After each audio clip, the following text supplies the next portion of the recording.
difícil dizer o que é direito à vida privada, porque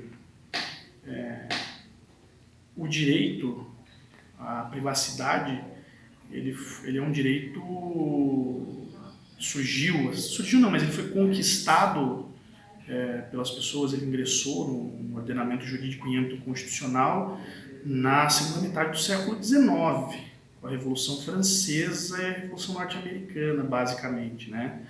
E a intimidade naquela época era algo menor, mais simples, né? As pessoas pleiteavam o direito de poder dormir à noite tranquilas sem que os soldados do rei invadissem suas casas sob qualquer pretexto no meio da madrugada para prender elas, né?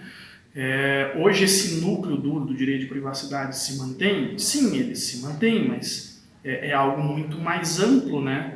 Porque hoje você não precisa de um policial invadindo tua casa para você ter tua privacidade quebrada. Hoje as pessoas conseguem fazer isso por meio de outros instrumentos tecnológicos, né? O sujeito consegue quebrar a tua intimidade com um drone, o sujeito consegue quebrar a tua intimidade com um aplicativo, um cavalo de Troia que ele instala no teu computador, com a câmera do teu celular, algo muito mais amplo, né? Mas eu diria o seguinte, eu diria que o direito de privacidade hoje ele precisa ser ressignificado em virtude de todas essas transformações que a gente está vivendo. Olha, existem duas dimensões a respeito daquilo que o sujeito faz fora de sua vida pública, né? A privacidade e a intimidade. A privacidade é a relação do indivíduo com os seus pares, com os seus próximos, aquilo que ele não quer publicizar com a sua família, com os seus amigos, naqueles momentos que são momentos, vamos dizer assim, que não precisam estar sob o olhar alheio. As conversas telefônicas, as trocas de mensagens, correspondências, e-mails, isso diz respeito a uma vida privada do indivíduo, né? As suas particularidades. E a intimidade é a relação do indivíduo consigo próprio, né? É um indivíduo em sua residência, é um indivíduo se alimentando, assistindo televisão, dormindo. São aspectos que são aspectos intrinsecamente pessoais, né? Tudo isso é um componente de sua vida particular, de sua vida privada. A vida privada são as coisas íntimas, né? A proteção das suas coisas íntimas, né? E entraria na vida privada a sua intimidade, entraria os seus segredos, né? Então a vida privada é algo íntimo daquilo que você não expõe a terceiros. E invadir essa vida privada sua seria um desrespeito à norma, né? A questão da privacidade ela é sempre discutida no âmbito do direito criminal. Por quê? Porque ela é vista de forma muito importante, ela é resguardada pela Constituição. Para você acessar a privacidade, a intimidade do indivíduo, você precisa de algo muito razoável, você precisa de um indício muito claro de prática criminosa, de algo muito importante para uma investigação ou para uma instrução criminal. Por exemplo, você não pode acessar livremente as comunicações telefônicas de um indivíduo. Você precisa de ordem judicial, devidamente justificada. E, contemporaneamente, o que a gente tem visto é um boom de exposição, né? Algumas deliberadas e outras não. Onde você vai, você encontra a câmera de segurança, né? Aquela coisa do filme 1984, a sensação constante de vigilância, né? Você sempre percebe isso. Em casos criminais você descobre efetivamente isso. Você sabe que qualquer lugar tem uma câmera de vigilância que está ali te espiando, né? Isso é algo exposto sem que você queira, né? Então eu acho que isso tem que ser visto com todas as reservas devidas. Agora, outras formas de exposição são formas de exposição deliberadas, que você posta no Facebook, que você posta no Instagram, né? É claro que isso é uma escolha pessoal, você pode escolher se privar de certos comportamentos, de certas exposições, mas quando você expõe, eu vejo que de certa forma você está publicizando, né? Você está ali colocando algo que é particular num ambiente que é um ambiente de certa forma público, né? O acesso o uso para fins processuais, me parece ser possível porque você publicizou essa hipótese. Mas me parece ser irrazoável, por exemplo, que alguém resolva fazer uso da tua imagem. De forma deliberada. Não pode, aí não pode de forma evidente. É como se você criasse uma música. Quando você cria uma música, a música é tua. Você tem os direitos autorais da tua música. Ninguém vai poder utilizar sem pagar os royalties, sem te remunerar. Mesmo que ela seja pública. Não, ela está publicizada, ela está tocando no rádio, mas ela está tocando no rádio porque alguém pagou. Ela está postada na página do músico porque é dele, efetivamente. Agora você não pode roubar-tilhar, vamos dizer isso aí, e fazer um uso econômico, um uso indevido. Essa exposição realizada por terceiros, isso me parece ser de todo irrazoável. É a linha que separa entre... Exatamente, você não pode utilizar de forma difamátória, de forma injuriosa, né? Você não pode postar sem a devida autorização, porque é imagem. Assim, a Constituição ela não precisa ser alterada para ser ressignificada, né? E o direito à privacidade já consta lá do artigo 5º, mas eu não tenho sombra de dúvidas de que a forma como ele é encarado e interpretado precisa ser revista e está sendo revista. Tem bastante gente estudando isso já. Não à toa, o Brasil, o Congresso Nacional, recentemente aprovou uma lei que é chamada de Lei de Proteção Geral de Dados, né? E essa lei, ela regulamenta exatamente esse tipo de questão tecnológica. A Apple, por exemplo, quando você insere os seus dados lá para comprar qualquer coisa na Apple Store, que tipo de utilização ela pode dar para esses dados que ela coletou, seu nome, seu CPF, seu endereço? Isso está regulamentado na Lei Geral de Proteção de Dados.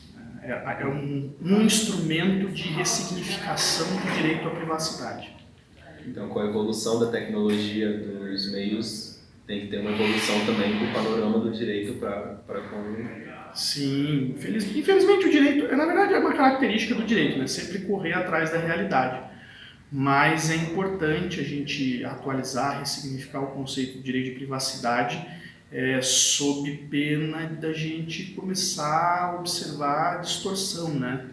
Imagine, por exemplo, a quantidade de dano que a Amazon pode causar, porque ela tem acesso a muitos dados de muitas pessoas, dados privados, número de cartão de crédito, código de segurança, nome completo, endereço, CPF.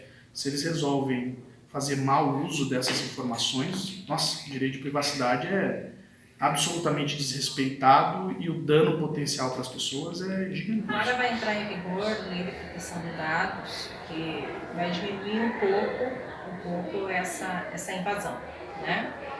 Mas, em regra, ele está sendo bastante prejudicial, porque as pessoas, umas expõem as outras constantemente, né?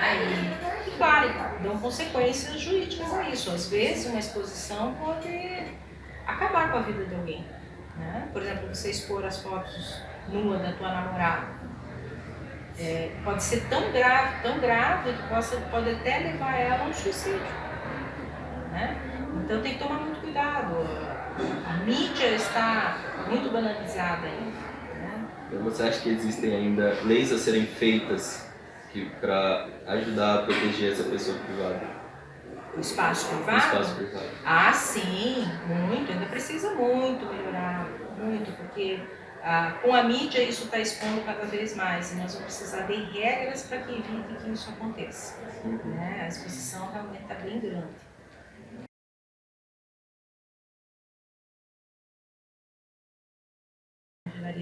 Sim, quais são o que o direito protege da vida privada, em específico positivado? Bom, muitas coisas ele protege, né, da vida privada, né? Ele, por exemplo, assim, ninguém pode publicar uma foto sua sem a sua autorização. Direito à imagem. Direito à imagem, direito ao nome, nós já vimos em sala, né? Então, existem situações da tua vida privada que não se expõem. Então, outra situação que não se expõe, né, que é o caso de alguma coisa particular tua que você contou para alguém e essa pessoa espalha, né? Então é um segredo, né? O convívio do lar, uma trabalhadora do lar que sai falando para terceiros o que acontece dentro da casa, não pode. Informação. Informação é algo que ela é protegida também. Sim, essa informação seria o conhecimento pessoal, coisas da tua vida cotidiana, mais íntima. Não seria o teu cotidiano num espaço de faculdade, por exemplo, né? Mas algo cotidiano íntimo. O que acontece, que daí a privacidade ela vem diminuindo, né? Como se a privacidade fosse um círculo grande e o que tivesse para fora é público. Então a tua faculdade aqui, o teu convívio na faculdade é que está para fora desse círculo. Daí dentro desse círculo você vai ter aí a privacidade, mas a privacidade ainda diminui mais. Aí eu tenho a intimidade e depois bem no meio, no centrinho, o teu segredo. Então a privacidade a gente entende que é aquilo que acontece nos relacionamentos privativos. Então você tem alguns amigos íntimos que frequentam a sua casa, que sabem de coisas da tua casa, do teu convívio pessoal, que o resto não sabe. Isso é tua privacidade, é o teu ambiente privativo, né? A tua intimidade, essa intimidade a gente chama que é em 4 paredes, né? É aquilo onde você reduz o círculo de sabedoria sobre um determinado assunto bem menos. Tem coisas sobre você que nem teus pais sabem.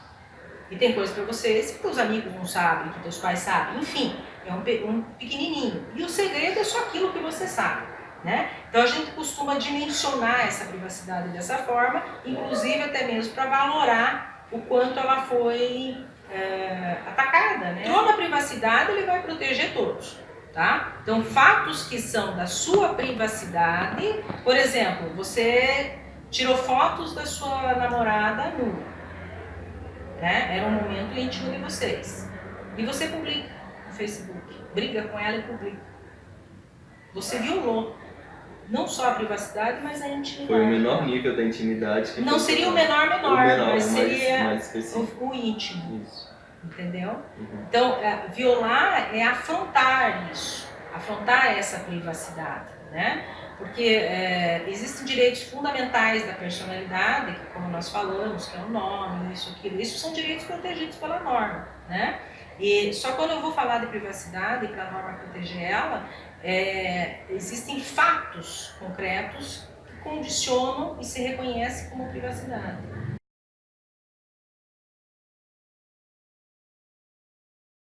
Esse é um ponto interessante, né? Um ponto extremamente complexo, porque aqui a gente vai ter que refletir sobre o que é privado e o que é público.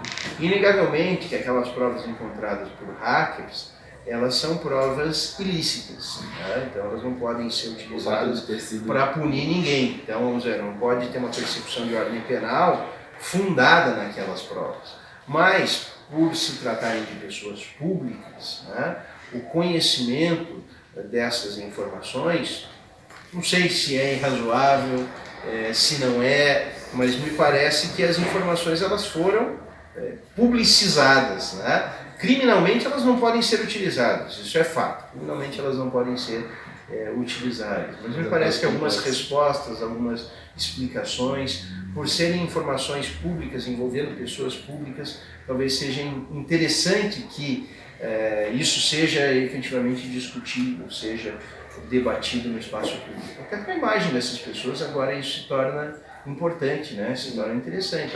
Responder, querer explicar aquilo que efetivamente aconteceu. Não só mais a imagem privada, mas a pública agora. Exatamente, exatamente.